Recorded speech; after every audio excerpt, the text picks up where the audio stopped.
Rising, everybody. Hello. Turn this down.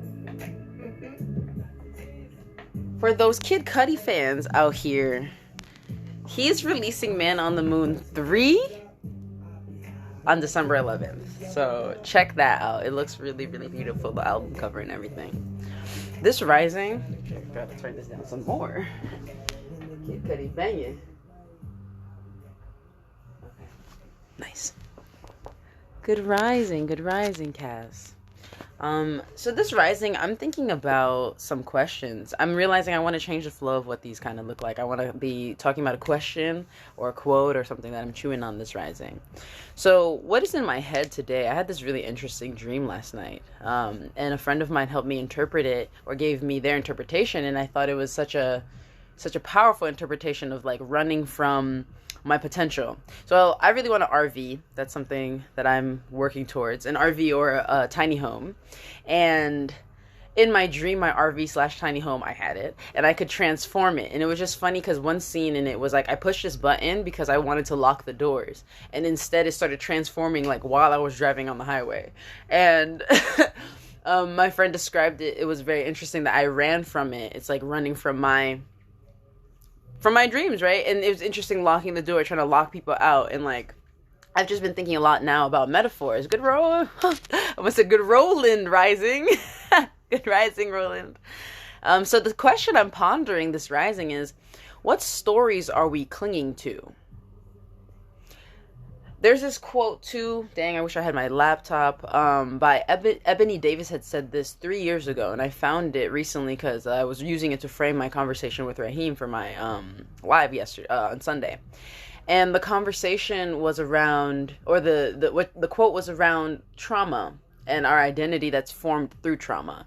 And she was saying how sometimes when you tell people there's another way outside of your, like you have an identity beyond your trauma, you were somebody before that, and you can be somebody after this too, and how jarring that is for people to hear, and how painful it is for people to hear that, because it's almost like we spend so much time clinging to this identity and making choices around it unconsciously initially, that even when it becomes conscious, it feels almost like people are blaming us for where, or we feel like we're blaming ourselves too for where we are. Because she was saying how when you ask somebody to take accountability for their story, it sometimes feels like victim blaming. And I was like, that is a really powerful thing to be like, to take responsibility for the parts that you contributed to situations, or taking responsibility for how you showed up in particular things and how you responded to things. It doesn't take, like, I think when harm happens, that's harm, and that's a conversation to be had. And it's also important to recall and accountability, the places in which you did a thing, right? That's how you put your power in a situation. Otherwise, all these things happening to you, you have no power. If you have no power, you have no agency. If you have no agency, you can't make no changes, no moves, nothing. So then you're just here. Rising.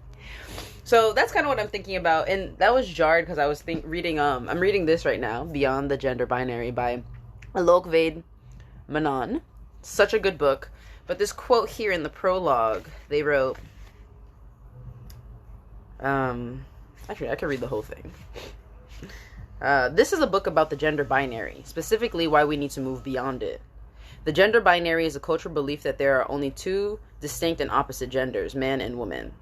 This belief is upheld by a system of power that exists to create conflict and division, not to celebrate creativity and diversity. We deserve more options. This false choice of boy or girl, man or woman, male or female, is not natural, it is political. The real crisis is not that gender non-conforming people exist. It is that we have been taught to believe that only two genders... It's that we have been taught to believe in only two genders in the first place.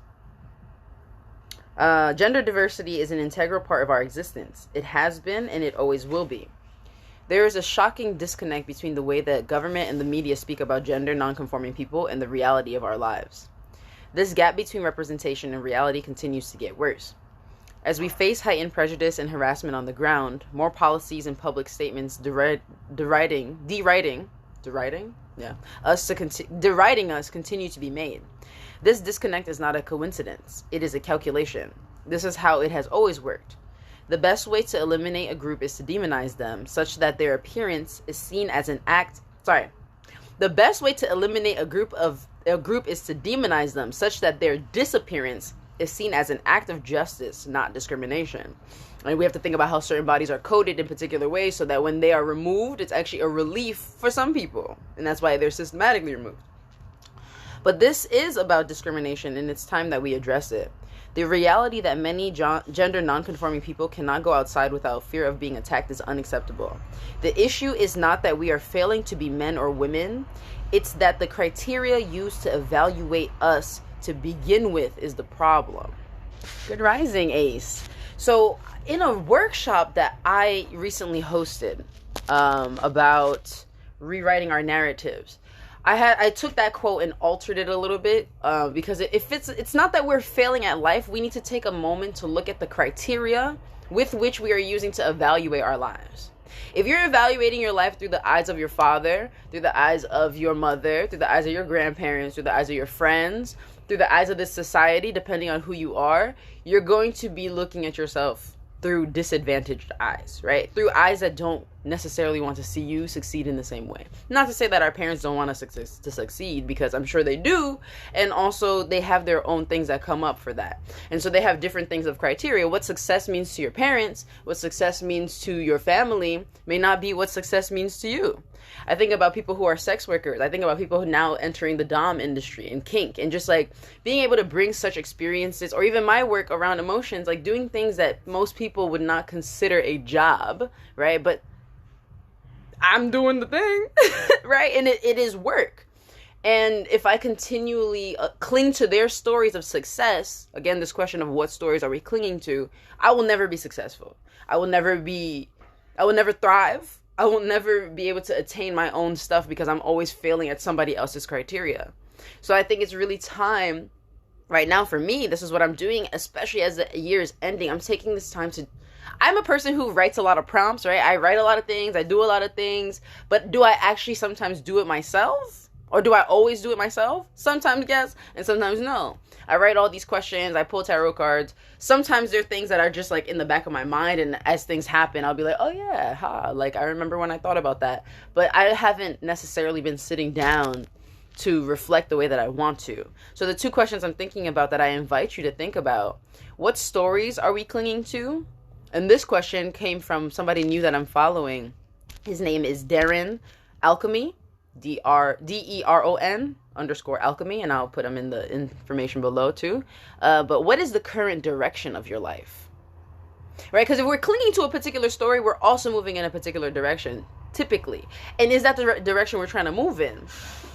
Sometimes not. If it's not, if we're moving in the direction that we want to go in, and the criteria that we're using is old, we're not going to get there. Right? If we're moving in the direction that we don't even want to go in because of the criteria that's pulling us there, that's not good either.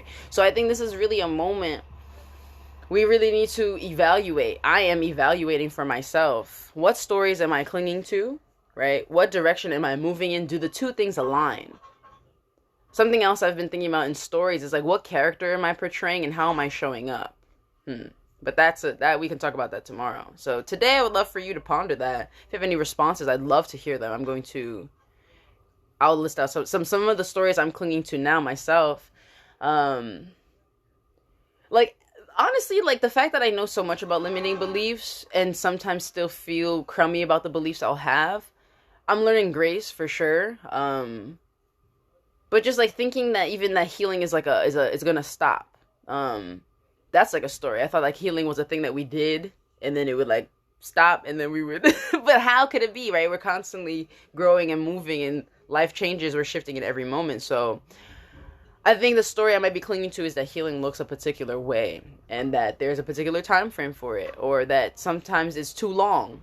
And I'm letting go of that. What other stories am I clinging to? I realized in that conversation that I was having with Raheem about grudges on Sunday, I do have a grudge against like my mom, for instance. And it's time to let that go. So that's a story I'm clinging to. I'm clinging to the hurt that she caused, or harm that she caused me when I was a child. And I think it's valid to have that. And also it's important to know that's not the direction I'm trying to move in. I think about the relationship I have with my father, and that's only shifted because I realized I was clinging to a particular story that wasn't moving in the direction of connection. We were moving in the opposite direction. We were allowing those former stories, that former criteria, that, oh, my dad is sensitive, but he doesn't really speak his mind. Or, you know your dad loves you. Those are all stories and criteria that don't fit what's happening right now. And it took us really sitting down and having a conversation about being where we are right here. Because I think so much of, you got to know where you're at right now. That's how a GPS works, right? You turn on the damn GPS. Hey, Dre. And then you can put in where you want to go. Or you put in where you want to go, but it's always going to be like, where are you at right now? So, yeah. What stories are you clinging to? And what is the current direction of your life? Have a wonderful day today. I'm not reading today. I'm going to think about another book. The book that I was reading last week was Raheem Logan's, illustrated by Delvonte Smith, Black Boy Fly. You can get it on Amazon. It's such a good book. Yeah. And the first videos last week was me reading it too, so you can get a first glimpse of it. So yeah, have a great day. Let go of some stories, or identify some stories, and identify the current direction of your life. GariTalks.